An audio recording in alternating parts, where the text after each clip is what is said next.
అనకాపల్లిని మరో రంగారెడ్డి జిల్లాగా చేస్తానని ముఖ్యమంత్రి చంద్రబాబు నాయుడు హామీ ఇచ్చారు. అనకాపల్లి జిల్లా రాంబిల్లో పర్యటించిన సీఎం రెన్యూ ఎనర్జీ ప్లాంట్కు శంకుస్థాపన చేశారు. అనంతరం ముఖ్యమంత్రి మాట్లాడుతూ విశాఖకు ఎక్కువ పరిశ్రమలు వచ్చాయన్నారు. అనకాపల్లి జిల్లాను అదృష్టం వరించిందని, భారీగా పెట్టుబడులు వస్తున్నాయని తెలిపారు. దేశంలోనే అనకాపల్లి నంబర్ 1 అవుతుందని ధీమా వ్యక్తం చేశారు. ఇటీవలే ఆర్సిలార్ స్టీల్ కంపెనీ వచ్చిందన్నారు. ఉత్తరాంధ్రకు ఎన్నో పరిశ్రమలు వస్తున్నాయని, ఇక ఉద్యోగాల కోసం హైదరాబాద్ వెళ్లాల్సిన అవసరం ఉండదని, ఉద్యోగాల కోసం ఏపీకి రావాల్సిన పరిస్థితి తీసుకొస్తామని తెలిపారు. ఏడాదిలోగా ఉత్తరాంధ్రకు గోదావరి నీళ్లు తీసుకొస్తామన్నారు. జూలైలో భోగాపురం ఎయిర్పోర్టు ప్రారంభిస్తామని సీఎం వెల్లడించారు. గత ప్రభుత్వ హయాంలో విద్యుత్ వ్యవస్థ పూర్తిగా ధ్వంసమైందని చంద్రబాబు ఆరోపించారు. 2019-2024 మధ్య కాలంలో విద్యుత్ కొనుగోలు ఒప్పందాలను రద్దు చేయడం, నిర్వహణ లోపంతో అధిక ధరకు విద్యుత్ కొనుగోలు చేయడం వంటి చర్యలతో రాష్ట్రం తీవ్రంగా నష్టపోయిందన్నారు. పీపీఎల రద్దు కారణంగా విద్యుత్ వాడుకోకుండానే 9,000 కోట్ల ప్రజాధనాన్ని చెల్లించాల్సి వచ్చిందని ఆవేదన వ్యక్తం చేశారు. ప్రజలపై వేల కోట్ల రూపాయల భారాన్ని మోపి ట్రూ ఆఫ్ ఛార్జీల రూపంలో వసూలు చేస్తారని విమర్శించారు. తాము ఎన్నికల్లో ఇచ్చిన హామీ మేరకు విద్యుత్ ఛార్జీలు పెంచబోమని, తమ ప్రభుత్వం ప్రారంభించిన విద్యుత్ సంస్కరణల ఫలాలను ప్రజలకు అందిస్తామని చంద్రబాబు స్పష్టం చేశారు. సంకల్పంగా ఈ పుణ్యభూమి అయినటువంటి విశాఖపట్నం యొక్క పవిత్ర నేలపై శ్రీ కూర్మనాథుడి సింహాచలం వరాహ లక్ష్మీ నరసింహస్వామి వారి, శ్రీ కనక మహాలక్ష్మి అమ్మవారి దివ్య ఆశీస్సులతోటి ఈరోజు మనందరం ఒక చారిత్రాత్మక ఘట్టానికి సాక్షులు కాబోతున్నాం. ఈ విశాఖ కేవలం ఒక నగరం మాత్రమే కాదు, ఇది భారతమాత యొక్క తూర్పు ద్వారం. సముద్రుడి సాక్షిగా నిలిచినటువంటి ఈ మహోన్నత గడ్డపై యుగ యుగాలుగా ధర్మం, వీరత్వం, నిర్మాణ శక్తి వెలుగొందుతూనే ఉన్నాయి.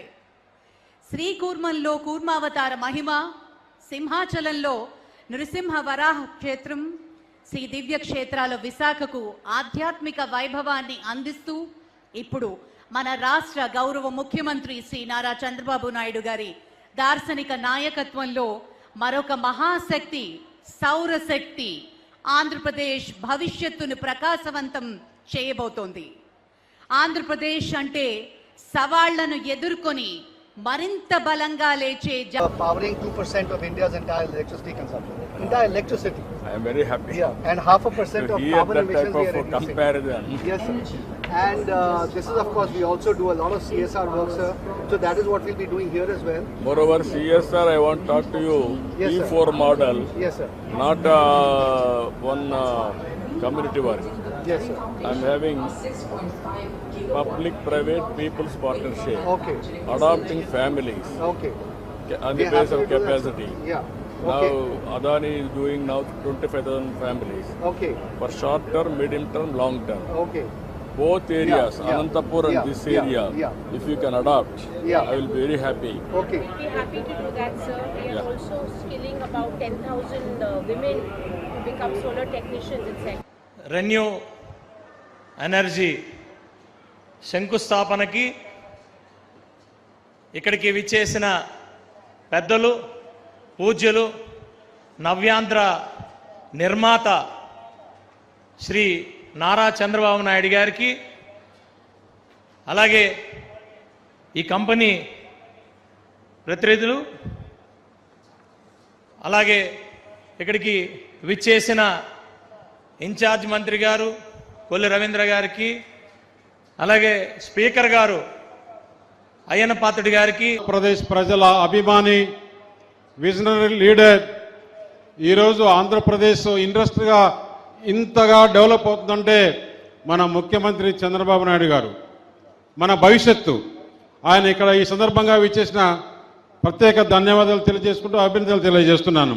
అలాగే ఈ రెన్యూ చైర్మన్ CEO అయిన సుమన్ సిన్హా గారికి, వారి శ్రీమతి వైశాలి నిగమ్ సిన్హా గారికి, senior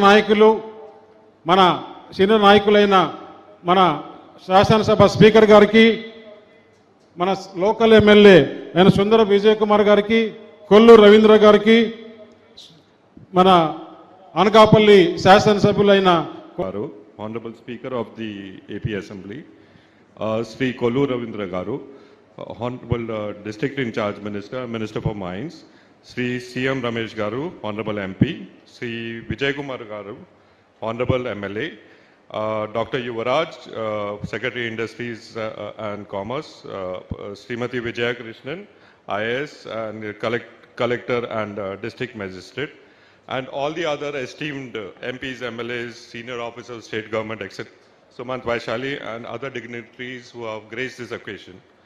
A warm welcome and thank you for this opportunity to present this project.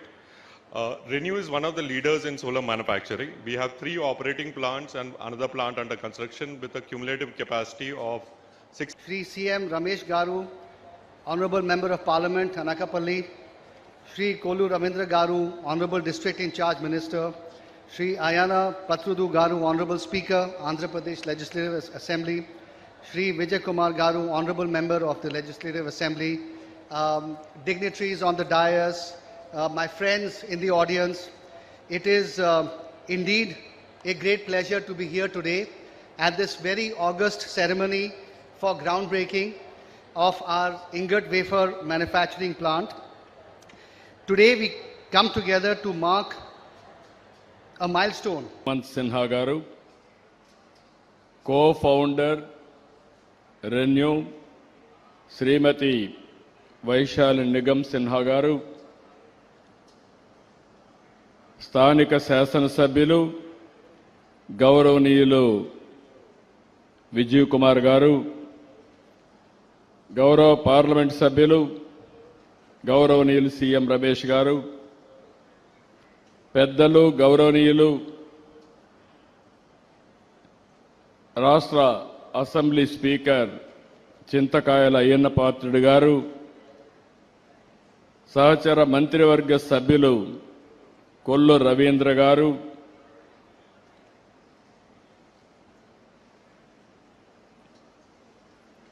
గౌరవనీయులు పంచకర్ల రమేష్ బాబు గారు, గౌరవ శాసనసభ్యులు సూర్యనారాయణ నాగ సన్యాసిరాజు గారు, బండారు సత్యనారాయణమూర్తి గారు, గౌరవనీయులు కొణతాల రామకృష్ణ గారు,